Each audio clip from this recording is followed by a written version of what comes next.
ክርስቶስ የጠፋባችሁ ሰዎች ሌላ ቦታ አለ ቢሏችሁ እንዳትሰሙ። የክርስቶስ አድራሻው ቤተ መቅደስ ውስጥ ከመምህራን እግር ስር ነው የምታገኙ። ቤተ ክርስቲያን ውስጥ ሆነን የጠፋን ሰዎች እንዳንፈለግ እዚህ ያለ ነው። ሰዓታት የምንቆመው እኛ፣ ማህሌት የምንቆመው እኛ፣ የምንቀድሰው እኛ፣ የምናስቀድሰው እኛ፣ ሰበካ ጉባኤው እኛ፣ ዘማሪው ሰባኪው እኛ። ጠፉ ተብለን እንዳንፈለግ ማለት ነው። አለን እንዳይባል ደግሞ ቆሻሻ ውስጥ ነው ያለ። ጥሩምባ ነፊ ቀብር አይገኝም ይባላል። ብዙ ጊዜ ጥሩምባ ነፊዎች ድብልቅልቅ አድርገው በጠዋት ሰፈሩን በጥብጠው እነሱ ቀብር ላይ ይገኛሉ? አይገኙም። መናገር እንጂ መቅበር አይገኝም። የጥሩምባ ነፊ ህይወት ያለን ሰዎች አለ። ቤተክርስቲያን ጾም ያበዛችው ልትመግበን ነው እንጂ ልታስርበን አለ። ከሩቅ ያሉ ሰዎች ሲፈሩ ሲንቀጠቀጡ፣ ቤት ውስጥ ቀረብ ያለው ሰዎች የማይለመደውን አምላክ እንለምድና የማትደፈረውን አንተ ይሁዳ ደፈረ። ቤት ውስጥ ያለን ሰዎች የበለጠ ደፋሮች ነው። ሲበርደው እሳት ሊሞቁ አለ። እሳት ደግሞ ሙቀት ብቻ አይደለም ያለው፣ ብርሃንም አለው አይደል? ፊቱን ወለል አድርጎ አሳየበት። እንዴ አንተ ከሱ ጋር አልነበርክ? አንተ ከሱ ጋር አልነበርክ? በጥያቄ አጣደፉት። 3 ጊዜ ሲጠይቁት ጴጥሮስ የምትሉትን ሰውየውን አላውቀውም አለ። ማንን አላውቀው? ሰውየውን አላውቀውም አለ። ክርስቶስን ሰውየው ከሚያስብል ፈተና ይሰውራል።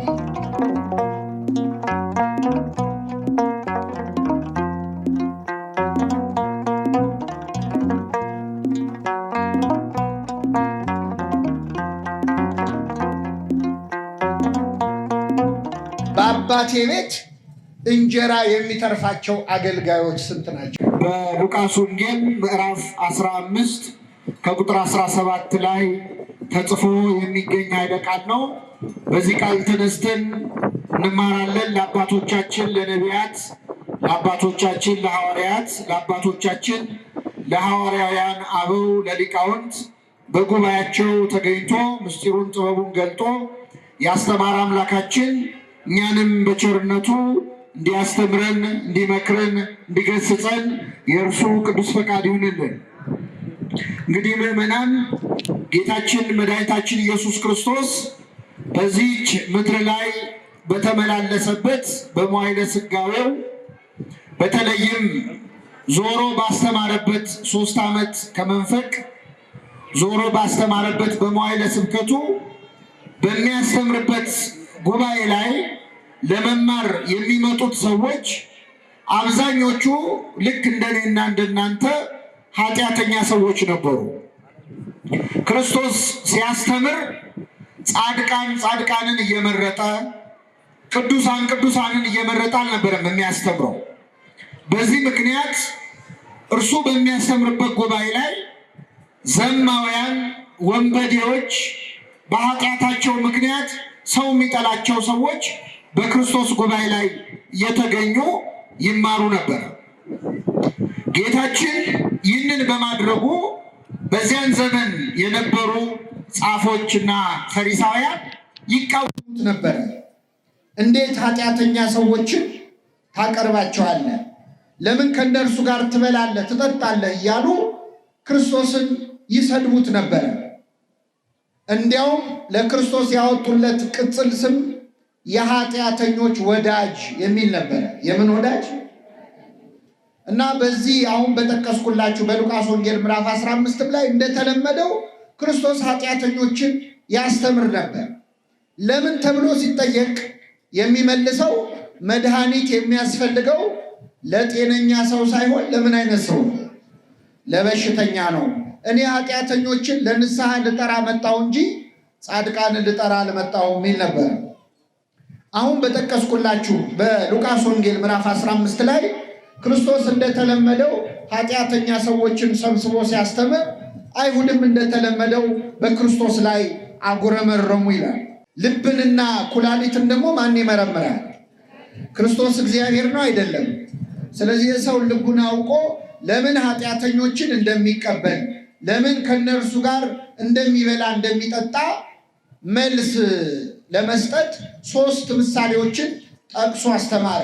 ቀራጮች ማለት እዚህ ፊት ለፊት የተደረደሩት ቪዲዮ የሚቀርጹ ሰዎች አይደሉም። እሺ፣ የዛን ጊዜ ካሜራም አልነበረም፣ አገር ሰላም ነበር፣ እንደዚህ አልተረበሽም።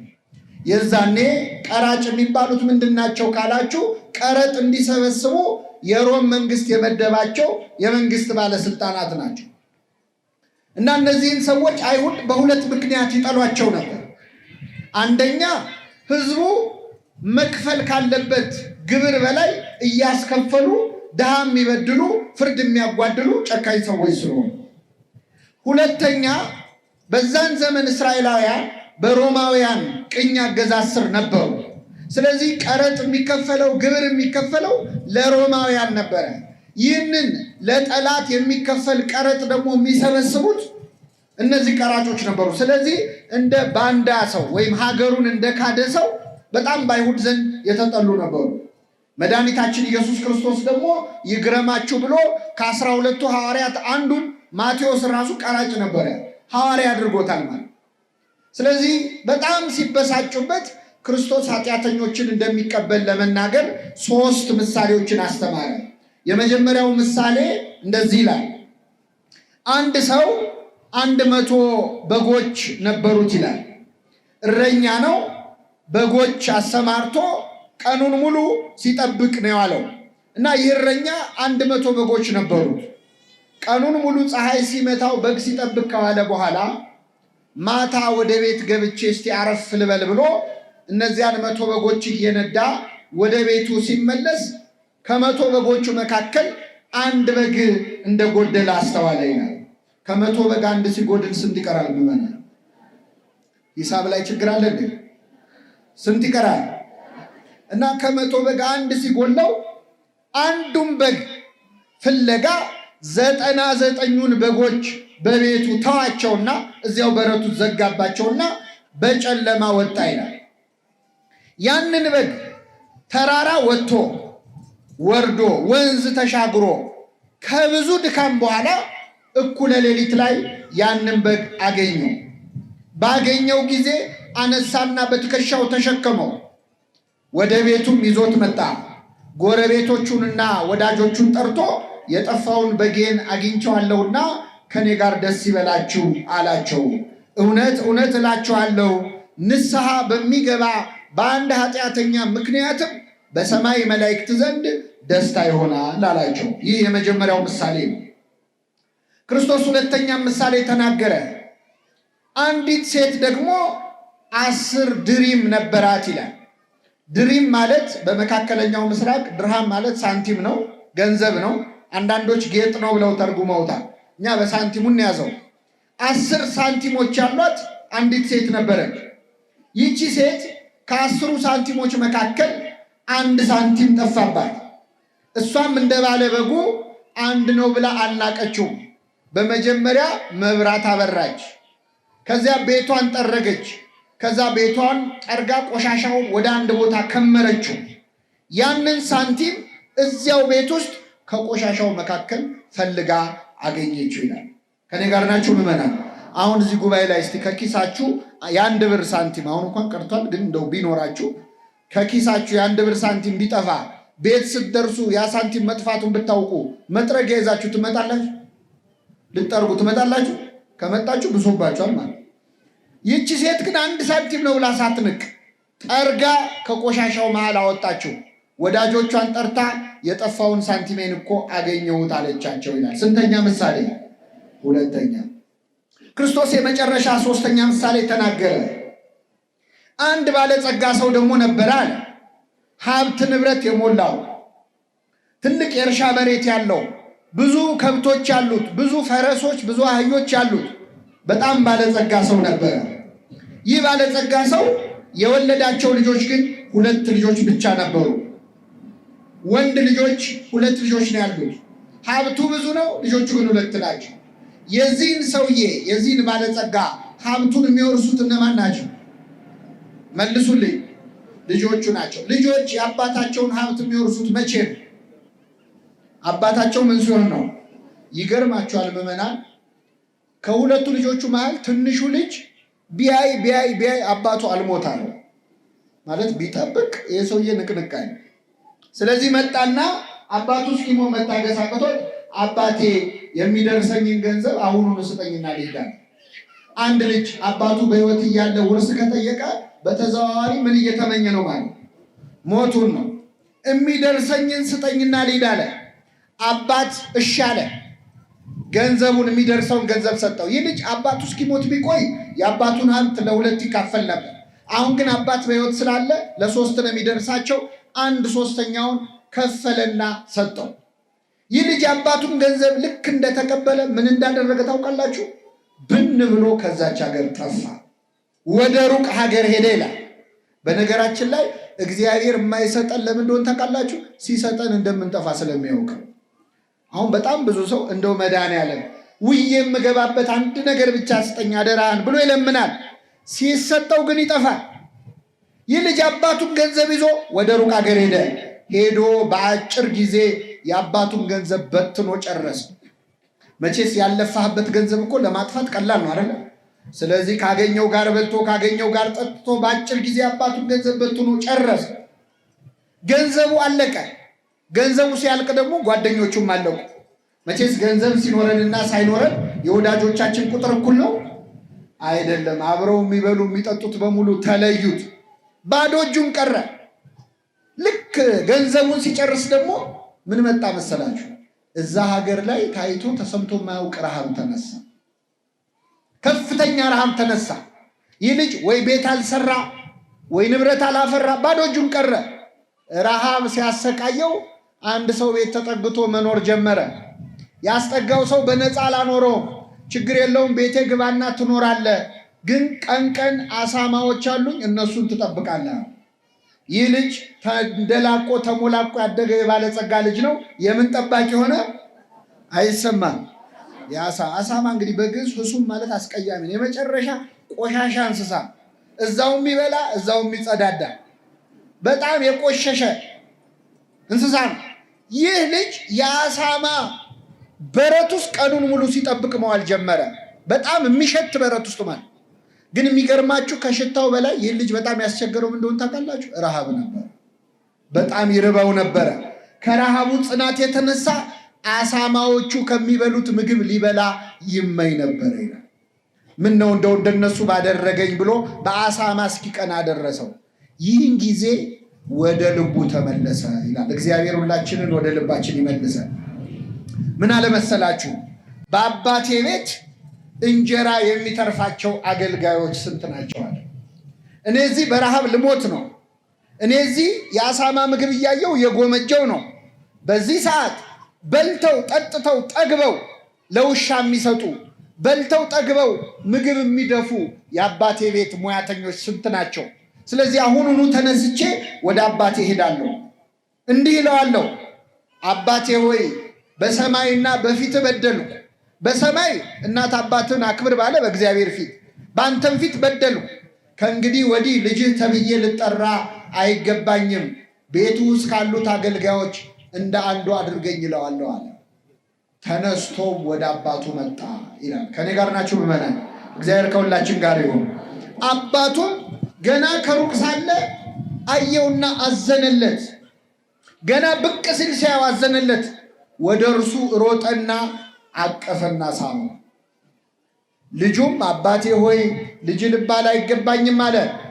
አባት ግን ገና ከአፉ ተቀብሎ ከሁሉ የተሻለ ልብስ አምጡና አልብሱት፣ ለጣቱ ቀለበት ለእግሩ ጫማ ስጡት፣ የሰባውን ፍሪዳ አምጡና ረዱለት፣ እንብላ ደስ ይበለን። ይህ ልጄ ሞቶ ነበር ሕያው ሆኗል፣ ጠፍቶ ነበር ተገኝቷል አለ። ደስ የሚላቸው ጀመር ይላል። ይህ ሁሉ ሲሆን ምዕመናን ይህ ባለጸጋ ስንት ልጆች አሉት ብያቸዋል። ታላቅ ወንድሙ እርሻ ሲያርስ ውሎ ማታ ላይ ወደ ቤት ተመለሰ። ወደ ቤት ሲመጣ ቤቱ እልልታ በእልልታ ሆኗል። ድግስ ላይ ከበሮ ይመታል፣ እልል ይባላል። አንዱን ሕፃን ጠራና ምንድን ነው የምሰማው ብሎ ጠየቀው። አይ ወንድም መጥቶ አባት የሰባውን ፍሪዳ አርዶለት ነው አለ። ተቆጣ፣ ሊገባም አልፈለገም ይላል። አባቱም ወጥቶ ለመነው ይላል። መከረኛ አባት። የጠፋው ልጅ ሲመጣ ቤት ውስጥ ያለው ደግሞ አልገባም አለ። ኧረ እባክህ ግባ አለው። አልገባም፣ እኔ እስከ ዛሬ እንደ ባሪያ ተገዝቼልሃለሁ። እንደምን ተገዝቼልሃለሁ? ካዘዝከኝ ያልፈጸምኩት አንድም ነገር የለም። ነገር ግን ለእኔና ለጓደኞቼ በግ እንኳን አርደ ብሉ ብለህን ታውቃለህ? ፍየል እንኳን አርዳ አብልተህን ታውቃለህ? ዛሬ ግን ገንዘብህን ከጋለሞቶች ጋር በልቶ ይሄ ልጅህ ሲመጣ አለ። ይሄ ምንህ ሲመጣ አይሰማም? ምኑ ነው ለሱ? ይህ ወንድሜ አይደለም ያለው፣ ይሄ ልጅ ሲመጣ ፍሪዳ አረድክለት፣ ስለዚህ አልገባም አለ። አባት ግን ምን አለው? ልጄ ሆይ አንተ እስከ ዛሬ ከኔ ጋር ነበርክ፣ የእኔ የሆነ ሁሉ የማን ነው? ያንተ ነው።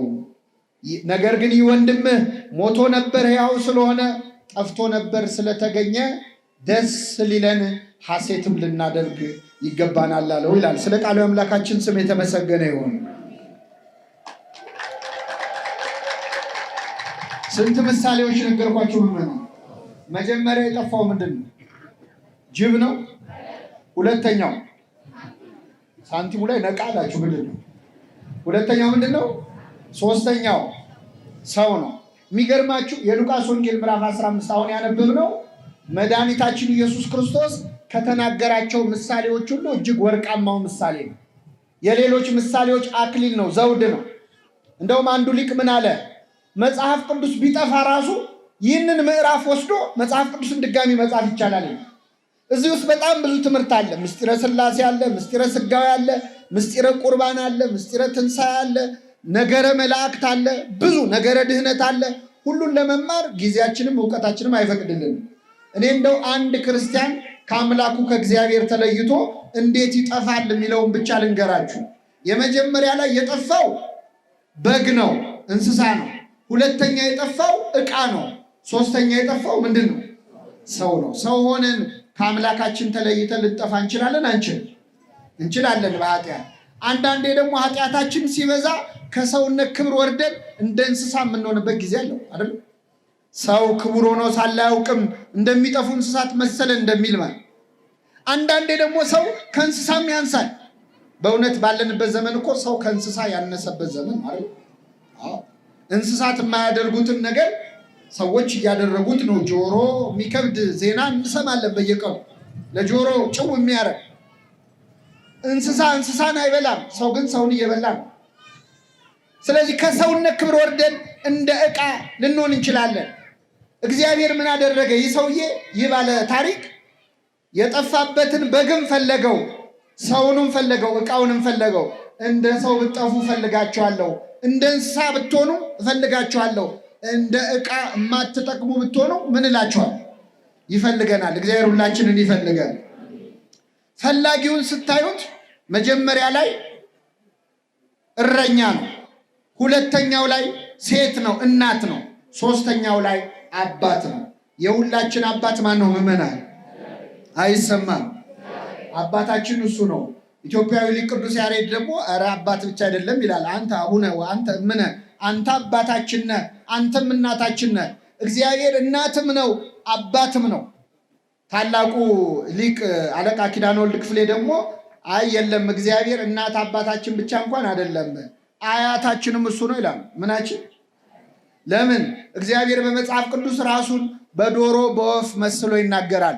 ዶሮ ጫጩቶቿን ከእቅፎቿ በታች እንድትሰበስብ እኔ እናንተን ሰበስባችኋለሁ ይላል። ከኔ ጋር ናችሁ ምዕመናን? እስቲ መልሱልኝ። ዶሮ ለጫጩት እናት ናት ወይስ አያት ናት? መልሱ እንጂ። ሰሚት ዶሮ የለም እንዴ? ለነገሩ ከሱፐር ማርኬት እየገዛችሁ ረሳችሁታል። ዶሮ ለጫጩት እናት ናት አያት ናት? አያት ናት። እናቷ ማን ነው? እንቁላል እንዳትሉ አደራችሁ። ዶሮ እንቁላል ትጥላለች። ከእንቁላሉ ምን ይገኛል? ስለዚህ እናትም ናት አያትም ናት። እግዚአብሔር እንደ እንቁላል መሬትን ፈጠረ። ከመሬት ከአፈር ደግሞ ማንም ፈጠረ? ሰውን ፈጠረ። እናትም አባትም አያታችንም ማን ነው? ስሙ የተመሰገነ ይሁን። እናትም አባት ነው። ግን ደግሞ ምዕመናን እናት አባታችን የፈለገ ቢወዱ በዋልንበት ሁሉ አብረውን አይውሉም፣ ባደርንበት ሁሉ አያድሩም። እግዚአብሔር ግን ከኛ ተለይቶ ያውቃል። ስለዚህ እግዚአብሔር እናት አባት ብቻ አይደለም፣ አያት ብቻ አይደለም፣ እረኛም ጭምር ነው። እግዚአብሔር እረኛዬ ነው አለ ነቢየ እግዚአብሔር ዳዊት። እግዚአብሔር ምኔ ነው? የሚያሳጣኝ እረኛ ነው። እግዚአብሔር እረኝነቱ ለምንድን ነው? ቀንም ሌሊትም የሚጠብቅ እረኛ ነዋ። እረኛ ቀን ጠብቆ ሌሊት ይተኛል። እግዚአብሔር ግን እኛን ሲጠብቅ ምን አይልም? የሚጠብቀኝ ምን አይልም? አይተኛም። ሌላው ዘበኛ እኮ ይተኛል ታውቃላችሁ። ሌላው ጠባቂ ይተኛል። ብዙ ዘበኞች ጥበቃ እያለባቸው ቡና ጠጡ ስትሏቸው ሌሊት ቡና እንቅልፍ ይከለክለኛል። ጠባቂ ናቸው ግን ምን ይላሉ? እግዚአብሔር ግን እኛን ሲጠብቅ ምን አይልም? አይተኛ። እረኛ በግ ጠብቆ መጨረሻ በጉን ለሚገዙ ሰዎች ምን ይለዋል? ይሸጠዋል ወይ ራሱ አርዶ ይበላዋል? እግዚአብሔር እረኛችን ነው። ይሸጠናል? መልሱልኝ። ባይሆን እረኛው መድኃኔዓለም ክርስቶስ ስለኛ በ30 ብር ተሽጧል። እረኛ በጎቹን አርዶ ስጋቸውን ይበላል። የኛ እረኛ ክርስቶስ ግን እኛ በጎቹ ተሰልፈን የእረኛውን ስጋና ደም እንበላለን። አላያችሁም? ቅድም ተሰልፈው የእረኛውን ስጋና ደም ሲበሉ። እኛ እኮ በግ የፈለገ ብንወደው ወይ እናርደዋለን ወይ እናሳርደዋለን። አሁን ለዓመት በዓል እስቲ መልሱልኝ። ዓመት በዓል ሲደርስ ለገና ለፋሲካ በግ የምንገዛው ከሳምንት በፊት ነው ብዙ ጊዜ አይደለ? ከኔ ጋር ናችሁ? ከሳምንት በፊት እንገዛለን፣ በግ እናስራለን ቤታችን። ያንን በግ አንድ ሳምንት እኛ ጋር ሲቆይ አንንከባከበው? በአፉ ሳር ይሰጠዋል፣ ውሃ ይሰጠዋል። ለምንድን ነው የምንንከባከበው? እስቲ መልሱልኝ። ምናልባት ያ በግ ያን ሰሞን የሚያየውን ፍቅር አይቶ እንደው እንዴት የተባረኩ ሰዎች ናቸው፣ እንደው በልቼ የምጠገብ አይመስላቸው፣ እንደው እዚሁ እንደው አዶፕት አድርገው ልጃቸው ባረጉኝ ይላል። እንንከባከበዋለን፣ ግን ለማረድ ነው። የእረኛ ፍቅር እስከ ማረድ ነው። የክርስቶስ ፍቅር ግን ለበጎቹ ነፍሱን እስከ ማሳለፍ ድረስ። ይህ እረኛ 100 በጎች ነበሩት ይላል። የጠፋበት በግ ስንት ነው? አቤት! አንዱም በግ ፍለጋ በጨለማ ወጣ፣ እስኪያገኘው ድረስ ፈለገው፣ ባገኘው ጊዜ በትከሻው ተሸከመው ይላል። ይህ እረኛ መድኃኒታችን ኢየሱስ ክርስቶስ ነው። 100 በግ የተባሉት ሰውና መላእክት ናቸው። አንድ በግ ጠፋ የተባለው ደቂቀ አዳም ነው፣ እኛ ነን፣ የሰው ልጆች ነው። እስኪያገኘን ድረስ ፈለገን የተባለው ከሰማየ ሰማያት ወርዶ እኛን ፍለጋ ተወልዶ ሰው መሆኑን ነው። እስኪያገኘው ድረስ ፈለገው፣ ባገኘው ጊዜ በትከሻው ምን አለው? ተሸከመው። ነስአ ደዌነ ወጾረ ሕማመነ፣ ኃጢአታችንን በደላችንን ክርስቶስ በትከሻው ላይ ምን ብሏል? ተሸክሟል። የጠፋ በግ አዳምን የፈለገው ባገኘው ጊዜ የተሸከመውን ቸሩን እረኛ ክርስቶስን የወለድሽልን ሆይ ምን ይበልሽ? ቅዱስ ዮሐንስ አፈወርቅ ተረጎመው። የጠፋው በግ አዳም ነው፣ ባገኘው ጊዜ የተሸከመው ክርስቶስ ነው። የተሸከመው የሁላችንን ኃጢአት። ስለዚህ እየተናገረ ያለው ስለ ማዳን ስራው። ወደኛ ዘመን ግን ልመልሳችሁ ምዕመናን፣ ወደኛ ዘመን ልመልሳችሁ። አንድ ክርስቲያን ከቤተ ክርስቲያን ተለይቶ እንዴት ይጠፋል ካላችሁ፣ የመጀመሪያ የሚጠፋው እንደ በግ ነው። የመጀመሪያው የሚጠፋው እንደምንድን ነው? እንደ በግ ነው። በግ እንዴት ነው የሚጠፋው? እስቲ ንገሩኝ ምዕመናን። በግ የሚጠፋው አውቆ ነው ወይስ አያውቅ ነው? መልሱልኝ። ምን እያደረገ ነው በግ የሚጠፋው? እስቲ ንገሩ። እዚህ ጋር ሳር እየበላ እዚህ ጋር የሚበላው ሳር ትንሽ ሲደርቅበት ወደዛ ሲሄድ አይደል? ውሃ ሲጠጣ እዚህ ጋር ደፍረስ ሲልበት ወደዛ ሲሄድ። በግ አስቦ ይጠፋል? አይጠፋም። በግ ሲጠፋ ቢመሽብኝስ ብሎ ያስባል? ተኩላ ቢበላኝስ ይላል? አይደለም። የመጀመሪያው እኛ ክርስቲያኖች ከቅድስት ቤተክርስቲያን የምንጠፋው ልክ እንደ በግ ሳናውቅ ነው። ይሄ በግ እየበላ እየጠጣ እንደጠፋ ብዙ ሰዎች በእንጀራ ጉዳይ ከቤተክርስቲያን ይጠፋሉ። አይደለም? ይጠፋሉ። አንድ ሳር ሲበላ ሌላ ሳር፣ አንድ ውሃ ሲጠጣ ሌላ ውሃ እያለ እንደጠፋ፣ አንድ ስራ ስንነግድ ሌላ ስራ፣ አንድ ሱቅ ስከፍት ሌላ ሱቅ፣ አንድ ትምህርት ስትማር ሌላ ትምህርት እያልን እኮ ሳናውቀው ከእግዚአብሔር ቤት ጠፍተን የቀረን ሰዎች አሉ። እግዚአብሔር በቸርነቱ ይመልሰን። አንዳንዱ ሰው አሁን በስራ ቢዚ ይሆንና ውጥር ይልና ምነው አትመጣም ቤተ ክርስቲያን ሲባል ውይ እኔ እኮ በጣም ቢዚ ነኝ ይላል። ይሄ በጋውን ቢዚ ነበር አልነበረም? ነበር። ይሄን ሳር እያገላበጠ ማለት ነው። እግዚአብሔር አትስሩ፣ አትነግዱ፣ አትማሩ አይልም። ከቤተ ክርስቲያን ግን እንድንርቅ አይፈልግም። ከቤቱ ከመራቅ እግዚአብሔር ይሰውረን። አዎ በግ ሲጠፋ ተኩላ ቢበላኝ አይልም፣ ገደል ብገባ አይልም። ሰዎች ከእግዚአብሔር ቤት ሲርቁ ተኩላ የተባሉ መናፍቃን ቢነጥቁኝስ፣ የበግ ለምድ ለብሰው የሚመጡ በውስጣቸው እንደ ተኩላ ነጣቂዎች የሆኑ መምህራን ቢወስዱኝስ ብሎ አያስብም። ሰው ገደል ብገባ አይልም። ብሞትስ ሳንል ነው ከእግዚአብሔር ቤት እኮ የምንርቀው ብዙዎቻችን። እኔ ያሳዝነኛል። በተለይ ኢትዮጵያውያን እድሜ ልካችንን እኮ ለመኖር ስንዘጋጅ እኮ ነው የምንሞተው። ታውቃላችሁ?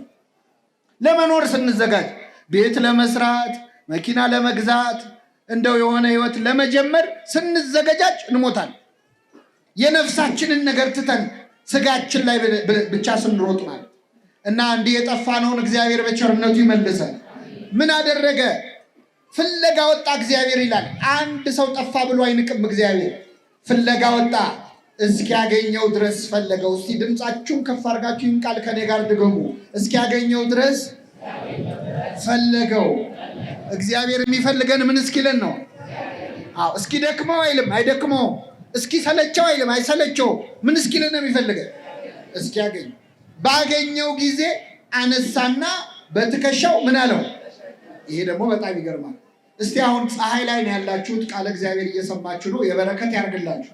አሁን እዚህ ፀሐይ ላይ ቀኑን ሙሉ በግ ስትጠብቁ ብትውሉ፣ አሁን እውነቱን ነው የምትነግሩኝ። ቀኑን ሙሉ በግ ጠብቃችሁ ብላችሁ ማታ ፀሐዩ ተጫውቶባችሁ ሲገብቼ አረፍ ልበል ብላችሁ ቤት ስትገቡ አንድ በግ ቢጠፋ ያንን በግ ፍለጋ ስትወጡ ደስ እያላችሁ ልትወጡ እየተራገማችሁ ነው መሰል። ያንን በግ ፍለጋ ወጣችሁ ተራራ ጫፍ ወጣችሁ ብታጡ ደግሞ ወርደን ወደ ታች ብናጣው ወንዝ ተሻግረን ብናጣው እንቅፋት ደግሞ ደህና አርጎ አንዱ ሁለት እግራችንን ቢመጣ እኩለ ሌሊት ላይ ያንን መዘዘኛ በግ ብናገኙ እንሸከመው? እስቲ መልሱልኝ። ትሸከሙታላችሁ? ቢቻል በዱላ ማለት እንኳን በግ ቀርቶ ልጅ ጠፍቶ ሲገኝ ምንድን ነው የሚደረገው? እኔ ልንገራችሁ፣ የኔን ልምድ ላካፍላችሁ መሰለኝ። ልጅ ሲጠፋ በመጀመሪያ ወላጆች ወይኔ ልጄ ወይኔ ልጄ ወይኔ ልጄ ይላል አይደል? ሲገኝ ደግሞ ወይኔ የሚለው ልጁ ነው አይደለም? ምን አንቀዠቅ በጥርሳቸው ነው ብዙ እናቶች የሚያናግሩት። መጀመሪያ ገርፈው ነው ራሱ የት ነበርክ የሚሉት አይደል? አሁን በጣም የሚያስቀኝ አንዳንዴ እንጠፋና የት እንደነበርክ ንገረኝ፣ ችግር የለውም አልመታህም የሚሉት ነገር ነው። ያጓጓሃል። ሊመጡ እኮ ነው ሊመቱ ነው። ተናገር፣ ችግር የለውም እኔ እውነቱን እንድትናገር ነው የምፈልገው ንገረኝ ይሉና ስትናገር ድርግም አድርገው ይመተዋል። ከዛ ለንስሐ አባትህም አትናገር፣ ለሳይካትሪስትም አትናገር፣ ተረጉመህ ትቀራለህ። ወላጆች ልጆቻቸው ከገረፉ በኋላ ነው የት ነበርክ የሚሉት። ይህ እረኛ ግን ባገኘው ጊዜ በትከሻው ምን አለው? አቤት! አይገርምም? በጣም የሚገርም እኮ ነው። እመቤታችን ብቻ እኮ ነው ናት ልጇ ጠፍቶ ያልተጋረፈች እኮ እሷ ብቻ ነች። ታውቃለህ? 3 ቀን ጠፋባት እኮ ክርስቶስ። ኢየሩሳሌም ድረስ ተመለሰች ከዮሴፍ ጋር። በቤተ መቅደስ ውስጥ ከመምህራን እግር ስር ቁጭ ብሎ አገኘችው ይላል። ክርስቶስ የጠፋባችሁ ሰዎች ሌላ ቦታ አለ ቢሏችሁ እንዳትሰሙ። የክርስቶስ አድራሻው ቤተ መቅደስ ውስጥ ከመምህራን እግር ስር ነው የምታገኘው። ስታገኘው እመቤታችን አልተቆጣችም። አምላኳን ወልዳ ምን ታድርግ? ልጄ ሆይ አባትህና እኔ ስንፈልግ ለምን አስጨነከን አለችው። 3 ዓመት እኮ ይዛው ስትሰደድ ለምን አስጨነከኝ ብላ አታውቅም። ከፊቷ ዞር ሲል ግን ለምን አስጨነከኝ አለች። እመቤታችን ክርስቶስ ከሷ መራቁ ነበር ጭንቀቷ፣ ሌላ አይደለም። ሌላ ወላጅ ግን ገርፎ ነው የት ነበርክ የሚለው። ይህ እረኛ ግን ባገኘው ጊዜ በትከሻው ተሸከመው ይላል። ከቤቱ እንደ በግ ተቅበዝብዘን የጠፋነውን ሰዎች በቸርነቱ ተሸክሞ ወደ ቤቱ ይመልሰን። አሁን ዛሬ ጠዋት ቤተክርስቲያን የመጣ ነው ልባም ስለሆንን ይመስላችኋል? አስተዋይ ስለሆንን ይመስላችኋል? አይደለም። ተሸክሞ ያመጣን ማን ነው? እግዚአብሔር። አሁንም እኮ ተሸክሞን ነው እንጂ ተመችተ ነው አይደለም። ችሎን እኮ ችሎን ነው በእውነት። ስለዚህ የመጀመሪያው አጠፋፍ እንደ በግ መጥፋት ነው። እንደ የጠፋነውን በቸርነቱ ይመልሰን። ሁለተኛ የጠፋው ምን ነበር ያልኳችሁ? አይ ደከማችሁ መሰለኝ። ምንድን ነው የጠፋው? ሳንቲም ነው። ይህንም ብዙ አላደክማችሁ። ሳንቲምን ቅዱስ ሄሮኒመስ የሚባለው የቤተክርስቲያናችን ሊቅ ወይም ጄሮም የሚባለው ማለት ነው ተርጉሞታል ደህና አድርጎ። ሳንቲም የተባለው የሰው ልጅ ነው ይላል። ሳንቲም ማን ነው?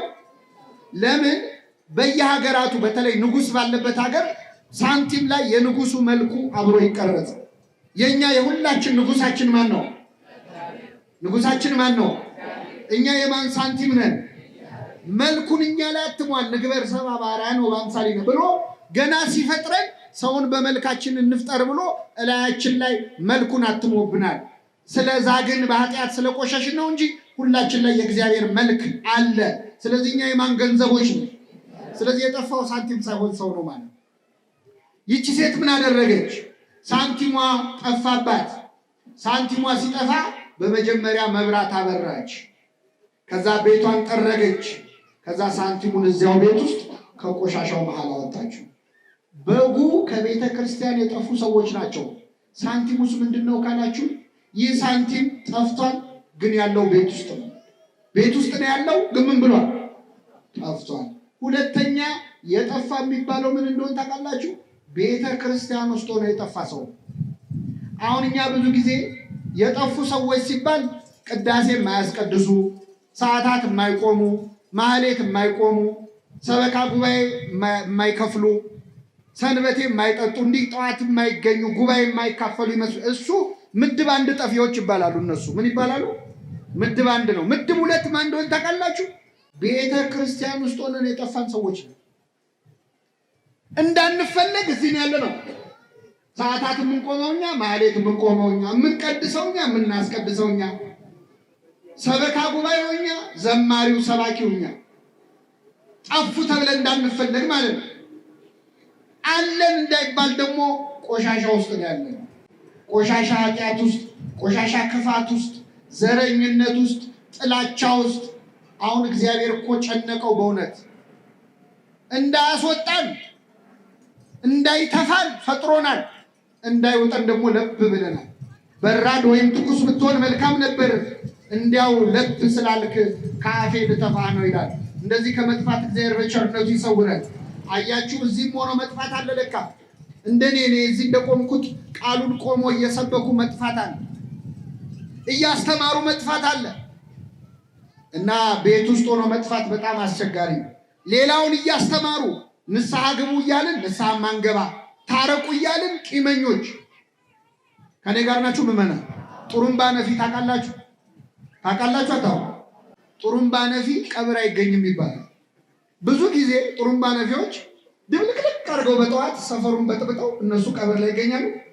አይገኙም። መናገር እንጂ መቅበር አይችሉም። የጥሩምባ ነፊ ህይወት ያለን ሰዎች አለ። ሌላውን ንስሐ ገባ ምንል፣ እኛ ግን ማንገባ።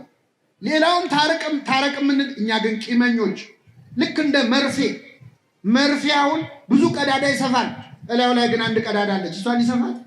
አይሰፋም። መርፌ የሆኑ ሰዎች አለ። የሰው ቀዳዳ ስንሰፋ ምንል ማለት ወይ ደግሞ እንደ መቋሚያ አሁን ብዙ ሰው ተደግፎት ይቆማል። እሱ ቆሞ ያውቃል? መልሱልኝ። ማቆም እንጂ መቆም አይችልም። እንደዚህ ያለ ህይወት ያለንን እግዚአብሔር በቸርነቱ ይማረን። ምን አረገች ሴቲቱ? መብራት አበራች ይላል። ምንድነው መብራት? ቃሉ ነዋ። ሕግህ ለመንገዴ መብራት ነው ለእግሬም ብርሃን ነው። ቤት ውስጥ ሆነን ለጠፋን ሰዎች የሚያበራው መብራት ቃሉ ነው። አበራች። ቤቷን ጠርጋ ያንን ሳንቲም ከቆሻሻው መሃል አወጣችው። እግዚአብሔር ሁላችንንም ከያለንበት ቆሻሻ ውስጥ ያውጣ። አሁን አንዳንድ ሰው እኔ ለማልለወጠው ነገር ቤተክርስቲያኑ ቢቀርብኝ ይሻላል ይላል። እኔ ሄጄ ኃጢአቴን ነው የምጨምረው ባልሰማ ይሻላል ይላል። እንደዚህ አትበሉ ምዕመናን። የፈለገ ብንበድል የፈለገ ብንቆሽሽ ከቤተክርስቲያን መራቅ የለብንም። ምክንያቱም እግዚአብሔር አንድ ቀን ከቆሻሻው መሃል ፈልጎ ያወጣል። ሁላችንን ያውጣል። አወጣችሁ ይላል። እዚህ ላይ እኔ አንድ ነገር ልጨምርላችሁ። አንዳንዴ ቤተክርስቲያን ውስጥ ጥሩ ሰው አለ፣ ደግሞ መጥፎ ሰው አለ። የለም? መልሱ እንጂ ምን እንደማያውቅ ትሆናላችሁ። ቤተክርስቲያን ውስጥ ጥሩ ካህን አለ፣ ክፉ ካህን አለ። የለም? ቤተክርስቲያን ውስጥ ጥሩ ሰባኪ አለ፣ ክፉ ሰባኪ አለ። ሁሉም አለ። እና አንዳንድ ሰው እንደኔ አይነቱ እንደው ቤተክርስቲያን ውስጥ ክፉ ሰው ሲያይ እንደው መድኃኔዓለም እንደው ምን አለ እንደው ቤትህን ብታጸዳ፣ እንደው እንደዚህ አይነቶቹን ሰዎች ጠርገ ብታስወጣቸው ምን አለ የሚል ሰው አለ። እየሰማችሁ ብላችሁ አታውቁ እንላለን። ምን ነው ቤትህን ብታጸዳ እንላለን። በመጀመሪያ እግዚአብሔር ቤቱን ካጸዳ እኛን ሲለከነ መልሱልኝ። አዎ ጽዳት ከተጀመረ አንተንም ነው የሚያስወጣ አይደል እንዴ? ወይስ ሐሳቡን ያቀረበው ሰው ይቆይ ይባላል? ቅዱስ ዮሐንስ አፈወርቅ ያለውን ከኔ ጋር በሉ። ቤተክርስቲያን አይ ደከማችሁ መሰለኝ ላቆመው ነው። በሉ እስኪ ቤተክርስቲያን ሐኪም ቤት ናት እንጂ ፍርድ ቤት አይደለች። ቤተክርስቲያን ምንድን ነች? ቤተክርስቲያን ሐኪም ቤት ከሆነች እኛ ምንድን ነው? እየቆረብን ከሆነ ታካሚዎች ነን። ንስሐ እየገባን ከሆነ ታካሚዎች ነን።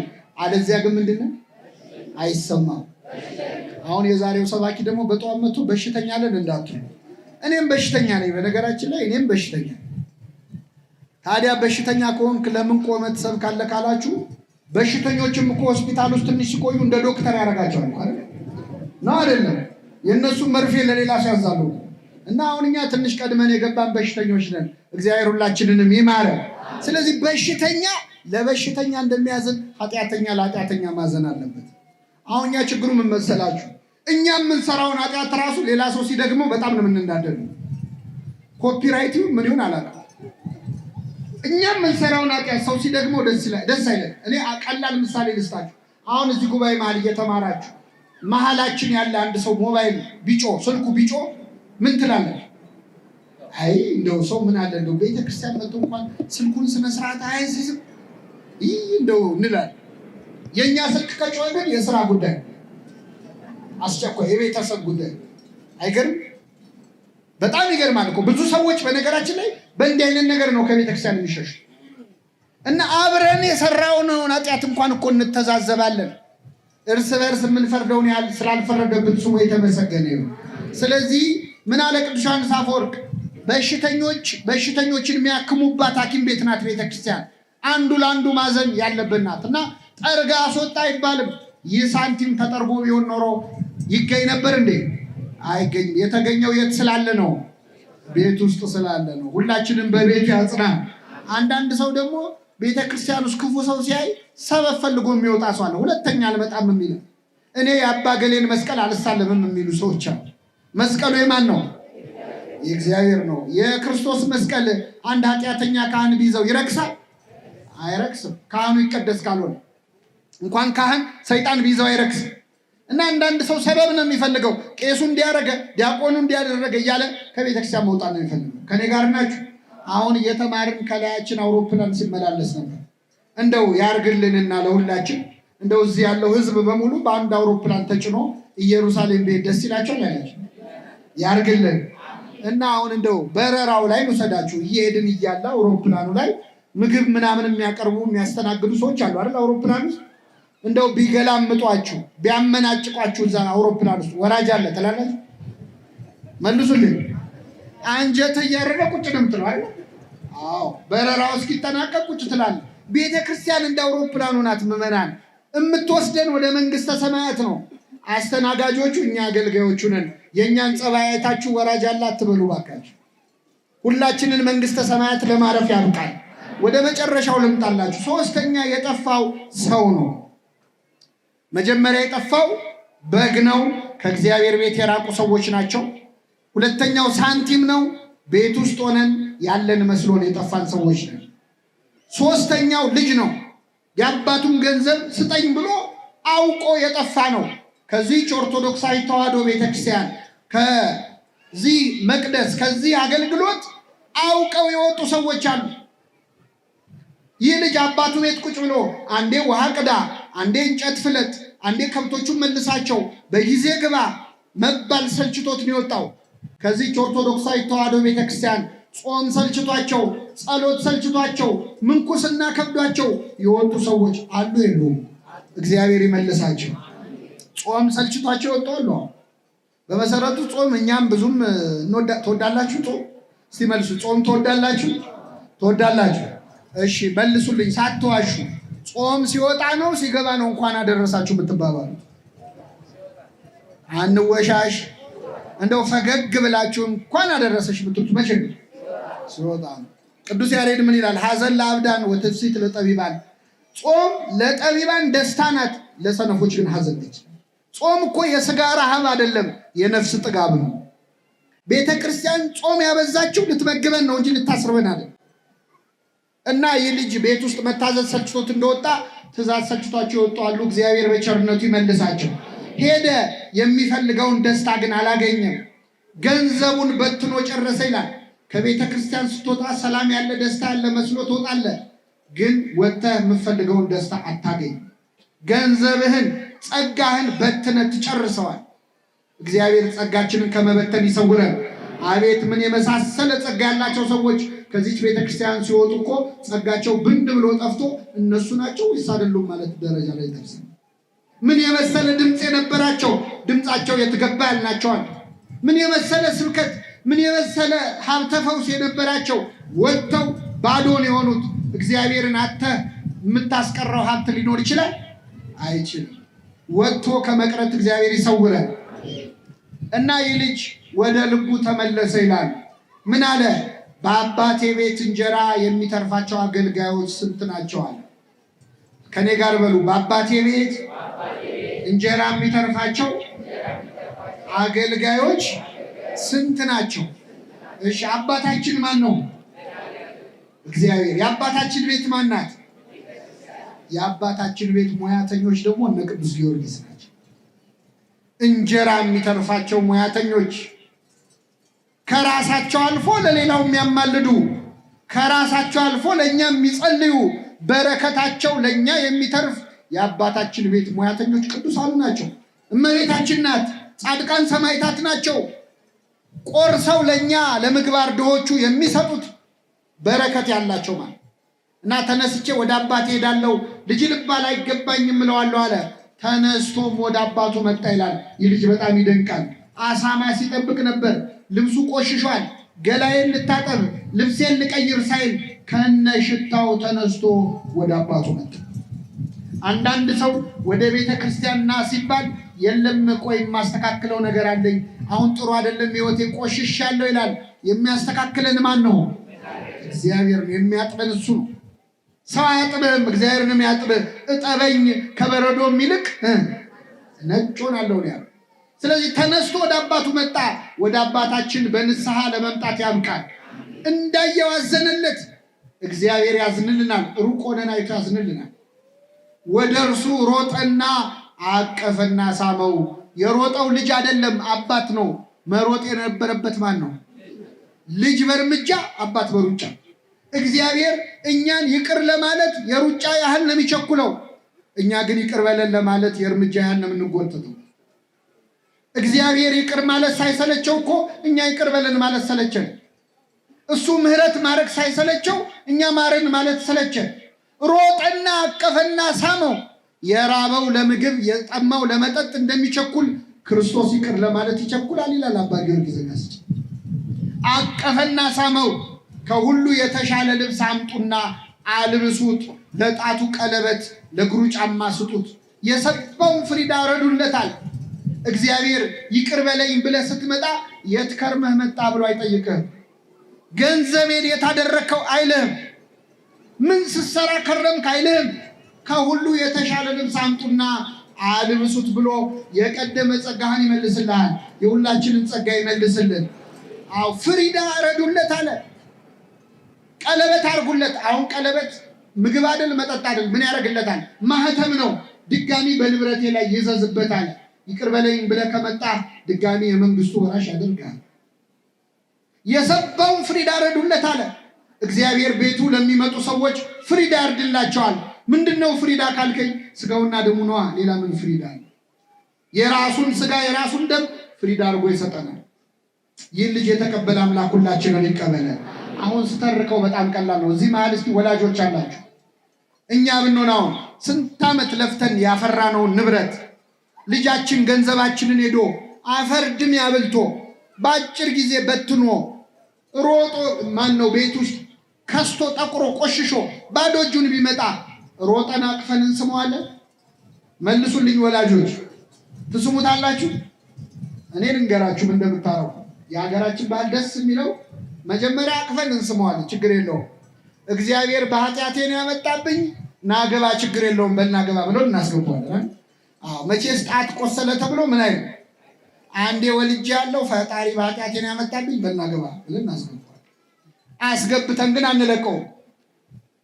እንለቀዋለን። እንጀራ በበላ ቁጥር እኔ ከፈጣሪ ያገኘዋለሁ ብዬ ነው እንጂ እንዳንተማ ቢሆን ብለን እንደው ምን ነው ባልገባው እስኪል ድረስ በነገርን ተገትገዋል። ይቅር እንላለን ግን አንረሳም። የወጋ ቢረሳ ይኸው ታውቁታላችሁ። ክርስቶስ ብቻ ነው ተወግቶ የረሳው።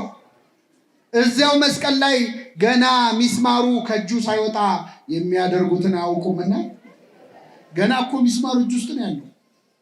ገና እኮ ልቡ ድረስ እየሰማው ነው ሾው። እኛ ግን አንረሳም። የዛሬ 10 ዓመት የበደለንን ሰው ሲቆይ የረሳውልሽ መሰለሽ? ለምን ነው? ይቅር ካለ የሚረሳ ማን ብቻ ነው? የሁላችንን ኃጢአት ይርሳል። የመጨረሻው ነጥብ ታላቅ ወንድሙ እርሻ ሲያርስ ውሎ ማታ መጣ። ሲመጣ ቤቱ ልልታ በልልታ ነው። ምንድነው ብሎ ሲጠይቅ አንዱን ሕፃን ጠርቶ ጠየቀው። ሲጠይቅ ምን አለው? ወንድም መጥቶ አባቴ የሰባውን ፍሪዳ አረደለት አለው። ይገርማል። ነገረኛ ሕፃን ነው። ሊቃውንት እዚህ እንዳይታዘቡኝ እንጂ ሕፃኑ ራሱ ሳይሆን ነገረኛ ይመስለኛል። ለምን ወንድም መጥቷል? አይበቃም? ይበቃል? አይበቃም? ወንድም መጥቶ አባቴ ያን ትልቁን ፍሪዳ አረደለት። እንትን ሲል እኮ ነው ሲያጣላ ማለት። ተቆጣ፣ ሊገባ አልፈለገም ይላል። አባቱም ወጥቶ ለመነው ይላል። እባክህ ግባ አለው። አልገባም፣ እኔ እስከዛሬ እንደ ባሪያ ተገዝቼልህ ምን አደረግ? ምን አረክልኝ? አንድ ነገር አረክልኝ?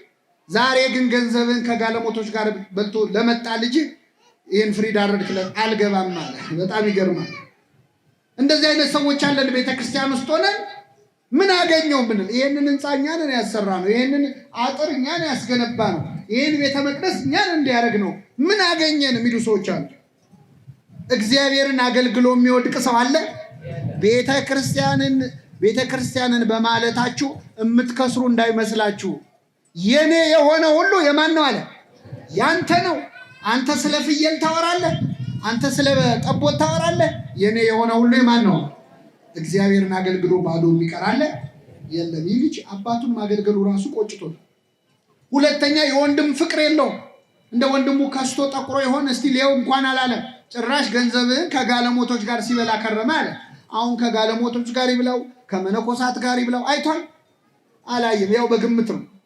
በሰው ኃጢአት ሳናጣራ ከፈረድን ቤተ ክርስቲያን ውስጥ ብንሆንም ጠፍተናል። የመጨረሻ አንድ ጥያቄ ልጠይቃችሁና አበቃለሁ። ከኔ ጋር ናችሁ? ከሁለቱ ልጆች ጠፍቶ ከመጣው ልጅና ቤት ውስጥ ካለው ልጅ አባቱን በጣም የተዳፈረው የትኛው ይመስላችኋል? አይሰማም። የጠፋው ልጅማ ልጅ ተብዬ ልጠራ አይገባኝም ነው ያሏል። ቤት ውስጥ ያለው ግን አባቱን ከፍ ዝቅ አደረገዋል። እውነት ለመናገር እግዚአብሔርን በጣም የምንዳፈረው ቤት ውስጥ ያለነው ሰዎች፣ ከሩቅ ያሉ ሰዎች ሲፈሩ ሲንቀጠቀጡ፣ ቤት ውስጥ ቀረብ ያለው ሰዎች የማይለመደውን አምላክ እንለምድና የማትደፈረውን አንተ ይሁዳ ደፈረኝ። ቤት ውስጥ ያለን ሰዎች የበለጠ ደፋሮች። አሁን ይህን ስናገር ደግሞ ዛሬ እንደው እግር ጥሎት የመጣ ሰው ይኖራል እዚህ ጉባኤ ማለት። ዛሬ የመጣ ሰው እኮ እኔም ለዚህ ብዬ እኮ ነው ቀረብ ማለት ነው ይላል አንዳንድ ሰው። እኔ አላልኩም። እሺ ቤተክርስቲያን ቀረብ ማለት መጥፎ ነው አላልኩም። አንዳንድ ሰው መርጦ ከትምህርቱ ይዞ እችን ይዤለታለሁ የዛሬው አስተማሪ እኔ አላልኩም። እሺ ቀረብ ማለት ጥሩ ነው መጥፎ ነው፣ ራቅ ማለት ጥሩ ነው አላልኩም። እንደውም ራቅ ማለት ብዙ መዘዝ አለው። ይሄን ነግሬያችሁ ነው። ክርስቶስ ሊሰቀል አንድ ቀን ሲቀረው ሐሙስ ማታ ደቀ መዛሙርቱን ሰበሰባቸውና እንደሚሞት ነገራቸው።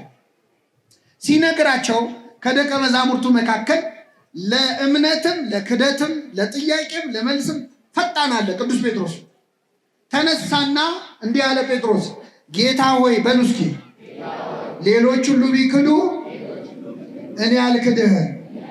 ይሄ ንግግር ጥሩ ነው ጥሩ አይደለም? ጥሩ ነው። ሌሎች ሁሉ ቢክዱ እኔ አልክድህም ጥሩ ነው። ያጠፋው ምንድን ነው? ሌሎች ሁሉ ምን ቢሉ እኔ ከሌሎች ምን ያልኩ ነኝ?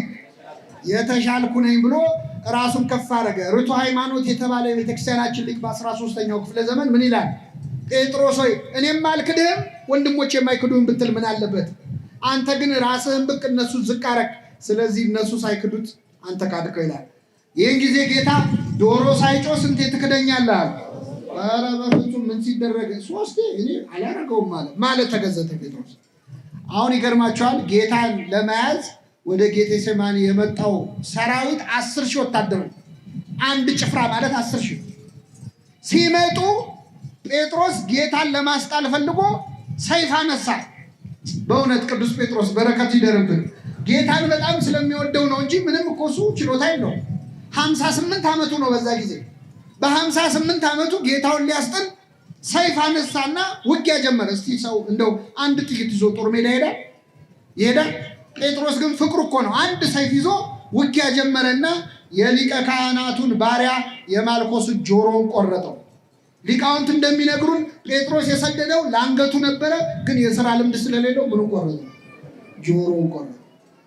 ይህን ጊዜ ጌታ ደግሞ በዚህ ጆሮ ጦስ ጴጥሮስ ችግር ውስጥ እንዳይገባ ብሎ የዚህን ሰውዬ ጆሮ ፈወሰለት ይላል። የሁላችንን ጆሮ ይፈውስልን ክርስቶስ። አዲስ ጆሮ ነው የሰጠው። በነገራችን ላይ ክርስቶስ መሬት ላይ ፈልጎ ጆሮ አንስቶ ሰፋለት አይልም፣ ገጠመለት አይልም። አዲስ ጆሮ ነው የሰጠው። ምን ያደርግለታል? የተበላሸ ጆሮ ምን ያደርግለታል? ስንት ክፉ ወሬ የሰማ ጆሮ ምን ያደርግለታል? ጆሮን ቀየረለት። ክርስቶስ ጆሮአችንን ይቀይርልን። እሱም ብቻ የሚሰሙ ጆሮዎችን ይስጠን። ቅዳሴያችን እንደሚለው እሱን የሚሰማ ጆሮ ይሰጣል ከፈለገ። እና ጴጥሮስ አሁን ጌታን ለማስጣል ሞከረ፣ አልቻለም። እግሬ አውጪ ብሎ ሸሸ። አሁን ጥሎ ቤቱ እንዳይሄድ ክርስቶስን ይወደዋል። ቀረብ እንዳይል አብረው ቢሰቅሉኝስ ብሎ ፈራ። ስለዚህ ጴጥሮስም ጌታን ከሩቅ ይከተለው ነበር ይላል። ከምን ከሩቅ? ቤተ ክርስቲያን በሩቁ ነው የሚሉ ሰዎች አሉ። አንቺ ልጅ ነግሬሻለሁ፣ ማህሌት ሰዓታት ምናምን ለአንቺ አይመለከትሽም። አሁን ማህሌተ ጽጌ ወጣቶች ሲመጡ የሚመክሩ ወላጆች አሉ። እኔ ነግሬሻለሁ ትቀሰፊያለሽ የሚሉ። ቤተ ክርስቲያን በሩቁ ነው የሚሉ ሰዎች። ጴጥሮስ በሩቅ ጌታን ሲከተል በረደው። ሲበርደው እሳት ሊሞቅ ቁጭ አለ። እሳት ደግሞ ሙቀት ብቻ አይደለም ያለው፣ ብርሃንም አለው አይደል? ፊቱን ወለል አድርጎ አሳየበት። እንዴ አንተ ከሱ ጋር አልነበርክ? አንተ ከሱ ጋር አልነበርክ? በጥያቄ አጣደፉት። 3 ጊዜ ሲጠይቁት ጴጥሮስ የምትሉትን ሰውየውን አላውቀውም ማለት። ማንን አላውቀው? ሰውየውን አላውቀውም ማለት። ክርስቶስን ሰውየው ከሚያስብል ፈተና ይሰውራል። አይገርም? አንተ የሕያው እግዚአብሔር ልጅ ነው ያለውን ክርስቶስ ሰውየው አለ። ከቤተ ክርስቲያን ራቅ ስትሉ ምዕመናን ይበርዳቸዋል። ለማህበራዊ ኑሮ፣ ለስራ፣ ለትምህርት አብረዋችሁ የሚውሉ ሰዎች ጋር እሳት መሞቅ ትጀምራላችሁ። አንቺ ኦርቶዶክስ አይደለሽ፣ አንተ ኦርቶዶክስ አይደለ ብለው በጥያቄ ያጣድፈዋል። መልስ ስታጣ ፈጣሪውን ፍጡር ያስብለዋል፣ ተማላጁን አማላጅ ያስብለዋል፣ ሰውየው ያስብለዋል። ክርስቶስ ራቅ ማለት ከክርስቶስ ይለያል። ቀረብ ማለት ምን ጥቅም አለው ካላችሁ፣ እንደ ጴጥሮስ ያልፈራ እስከ መስቀል የተከተለ ሐዋርያ ነበረ ቅዱስ ዮሐንስ። ለዮሐንስ ጌታ ሽልማት ነው የሰጠው። እንደዚህ ደፍሮ እስከ መጨረሻው ከተከተለኝማ ትልቅ ሽልማት ይገባዋል አለ። ምድር ላይ ወደር የሌለው ሽልማት ሸለመው። ይቺ ሽልማት ማናት? እነኋት እናትህ። አይገርምም? ክርስቶስ ለዮሐንስ ቤት እንዳይሰጠው ቤት የለውም። ክርስቶስ ቤት አለው እንዴ? የለው። የተወለደው በበረት ነው፣ የኖረው በዋሻ ነው። የሰማይ ወፎች ራሳቸውን የሚያሳፍሩበት አላቸው፣ ቀበሮች ጉድጓድ አላቸው። እኔ ግን ቤት የለኝም ብሏል። ስለዚህ ቤት እንዳይሰጠው ቤት የለውም። ልብሱን እንኳን እንዳይሰጠው ልብሱን ቀደው ተካፈሉ፣ በቀሚሱም ላይ ዕጣ ተጣጣሉ ነው የሚለው። የቀረው የእሱም የተሸጠው በ30 ብር ነው፣ ምንም የለው። ክርስቶስ ምድር ላይ የቀረው ቤቱ፣ ንብረቱ፣ ልብሱ፣ ገንዘቡ ማን ነበረች? እነኋት እናትህ ነው። ወደ ቤተ ክርስቲያን ቀረብ፣ ወደ መቅደስ ቀረብ ያልን ሰዎች ምንም ደፋሮች ሆነን ብታየው የእመቤታችንን ፍቅር ግን አግኝተናል። የእሷን ፍቅር ግን አግኝተናል። እና ምዕመናን አሁን የተማርነው ለጠቅላላ እውቀት አይደለም፣ ለንስሐ ነው። ይህን ትምህርት የምትሰሙ ሰዎች እዚህ መካከል እንደ በግ የጠፋ ሰው ይኖራል። በስራ በማህበራዊ ኑሮ ተወጥሮ ከቤተ ክርስቲያን የራቀ ሰው ይኖራል። ቤት ውስጥ እየተመላለሰ እንደኔን የጠፋ ሰው ይኖራል። ደግሞ ጨርሶ ሊወጣ ከዚች ቤተክርስቲያን ከዚች ሃይማኖት ሊወጣ ጫፍ ላይ ያለ ይሆናል። ይህ ጥሪ የእግዚአብሔር ጥሪ ነው። ሁላችንም በቸርነቱ ይመልሰን። የሰማነውን ለንስሐ ያድርግልን። በልቡናችን ጽላት ጻፍልን። እግዚአብሔር ይስጥልን።